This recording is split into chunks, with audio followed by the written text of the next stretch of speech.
What's up, guys? Holding Hands with you. Here bringing you Lord Vermilion review, episode 9. This starts off with Shihiro's group, the heroic bloodline, and they having a conversation with the Guardian Stats, and things didn't go too well because they blamed him for being tricked by Yuri, and that's when one of their members died, and basically they had a fallout, and the alliance that should have been didn't get to complete. So that's a win for Chaos automatically. And they had their falling out, and nothing happened between them. They just badmouthed each other and walked away. But we get this one scene that Katetsu, Shihiro's friend, tried to give the blood crystal to the detective's assistant, which I always forget her name. I think it's Mia or Maya, something like that. And she didn't accept it. And neither did she wanted to look at him directly. So I guess she felt betrayed as well. But it's weird because we have that scene going on there, but then later on in the episode they meet up and they start talking to each other one-on-one, without no one watching them. And she starts smiling and being cheerful again. So I'm not sure if we had a time skip or maybe they were faking that they had that fallout between each other, but since they seem to apparently like each other, they still, talking and whatever. So go ahead, Katetsu. He's the man, probably the best chick of the series. But then we have Hara, with the journalist. We have him going around, looking for clues and whatnot of what's going on, and backtracking on the detective that just died, which was his friend Shihira, I believe her name was, or Mihira. And he's going around, going to the places, using her phone that she gave him, and he's checking all the spots. And then he pulls this one slick move. I hate this guy's name, but Kakahara. He pulls this one move where he pretends to go down a corner of a dark alley, but he just sits there and wait, and Shihiro, is following him, so he bumps into him and is like, "Why are you following me? Are you trying to kill me?" And for some odd reason, Kakahari got this bad vendetta against him. We don't know why, but since episode 1, he's just been a pure jerk to him. But this continues, and he tells him to stop following me. I don't need your protection or help, whatever. Then his assistant's with them, and she says the same thing. I will protect Kakaharu, so we don't need you. And they walk away, and he just he still follows them later on, but he pauses right now and stops. And they searching to see what's going on, and Kakaharu comes to this point where he finds a clue of where of where she might have died at. The last place she was at before she went back to them and died. And before he goes out to leave by himself, he bumps into Shihiro, and he's talking in the park. And then we get his backstory, and his backstory is a little kind of weird but vague, almost similar to Shihiro's, because we get the fact that his parents had owed a debt to someone. We don't know who that someone is. I'm assuming it's probably, if not a gambling debt to mob bosses, probably to the Chaos organization. Who knows? But the premise of his backstory is basically his parents owed a debt, and they were given a choice to either commit a family suicide and drive off a cliff or get murdered. So they chose to drive off a cliff with their son, which is very selfish and everything, but that's what they chose. But before they get to drive off the cliff, his mom opened the door and she pushed them off. So only his mom and dad died and not him, like he was supposed to. So that kind of bothered him, that that he was supposed to die with his parents, that he already admitted that they never liked him because he was a brat of a kid. So seeing that Shihiro's dad was trying to choke him, and he stabbed him to death because that's what he sees in his mind. He sees him as a failure as a son, almost looking at Shihiro like another version of himself. And that's why he's so angry at Shihiro, and he wants him to confess that he did kill his dad and that he's right. Because in his mind, he feels like if you did kill your parent because you wanted to be selfish and not die with them, that would make me feel better because I ain't get to die with my parents like I should have because they pushed me out the car.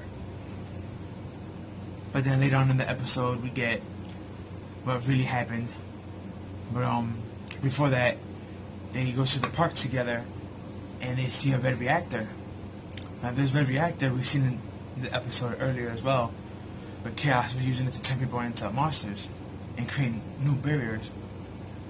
Because they plan on, instead of destroying the barriers in Tokyo that's going to destroy them, they want to create new ones they can control, to have control over Tokyo. And then later on, the whole war. But that's basically Chaos' premise.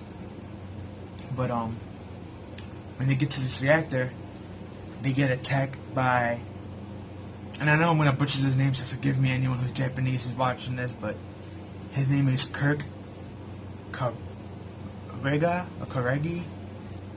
basically the Magician of Death from last episode, the one who actually killed the detective. He pops up and he attacks them.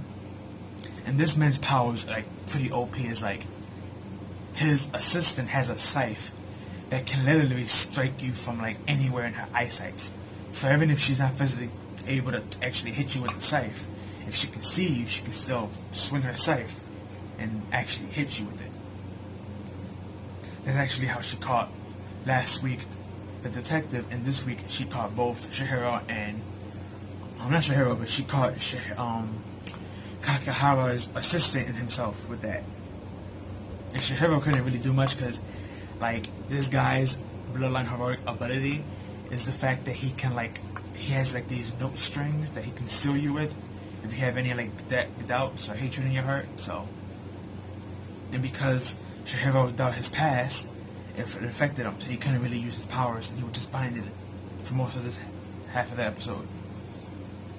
But that's when, you know, Kakahara tells him the backstory and tells him the truth about his dad, that he snapped out of it when he got stabbed by you, that he was choking you and he felt bad as a parent and a failure, so he just took out the same, you know, glass that you stabbed him with to snap him out of it, and he killed himself with it.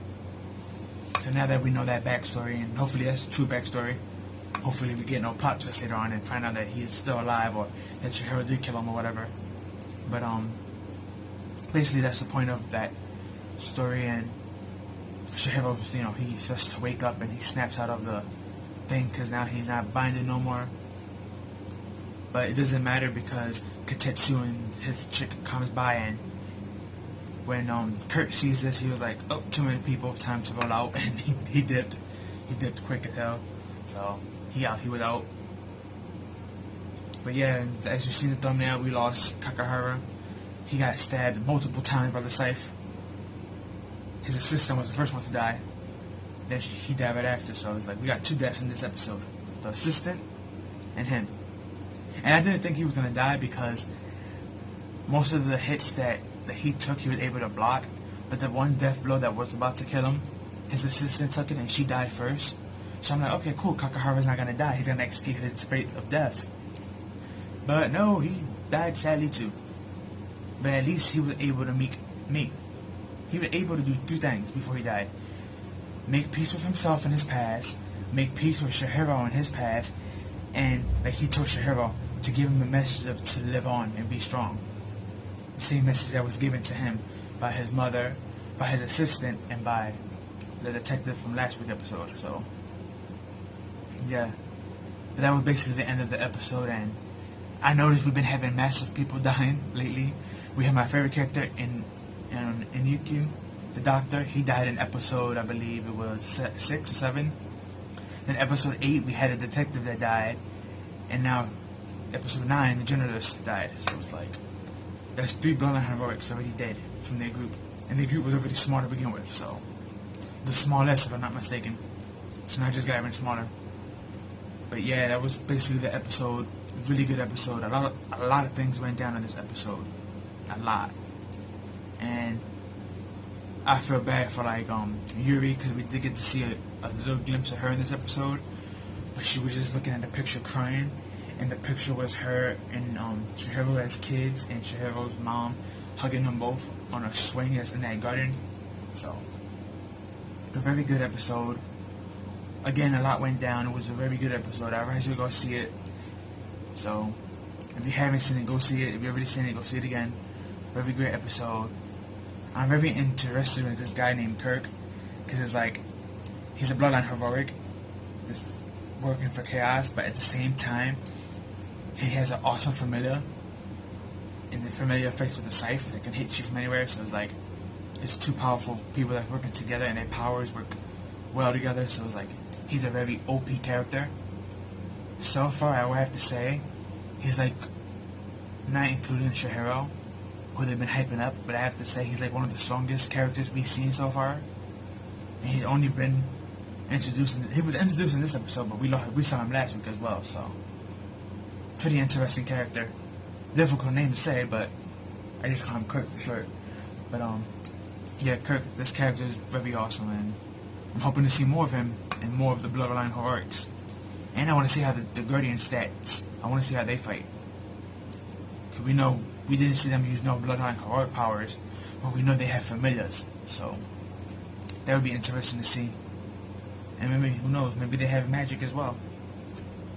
You know, any series that usually has familiars usually have magic, so. Or some type of scientific powers that goes with it. But either way, yeah, leave your thoughts, comments, and opinions. Like, comment, and share. Tell me what you like about this episode. If you liked it, tell me what you hate about it. If you hated it, tell me what you're hoping for next episode. And yeah. Oh, and before I leave, somebody had asked me a question about my sword. And basically the question was my sword, was it real or fake? So yeah, I'm gonna show y'all today. The sword is real. As y'all can see, it's kind of beat up and old. I haven't gotten it cleaned in like 2 years. But as y'all can tell,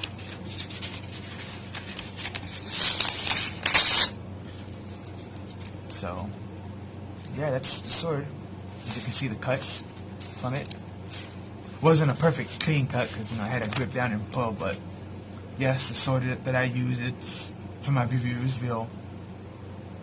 It was in better condition than this, but in my old place I had a fire, and this was one of the things that were caught in the fire, so the sword is not really in good condition how it used to be. I mean, it's still pretty sharp. It's not as sharp as it used to be, because before I couldn't do this. I would automatically get cut, and this is the sheath to it. So yeah, just wanted to throw that out there for Fridge Fighter. I know you were asking me in one of my old comments, was the sword real or not? But yeah, it's still in stain, as you can tell. Actually, it says it on here. Let me see if I can get like a good picture. Oh, here we go. If y'all can read this. So yeah, pretty good blade. I liked it. It was a birthday gift from a good friend of mine's. So I always shared it. Share this shit. So yeah, just wanted to share that real quick with y'all. And also apologize for the this video being a day late. I had to work double shift yesterday, so I really couldn't review anything.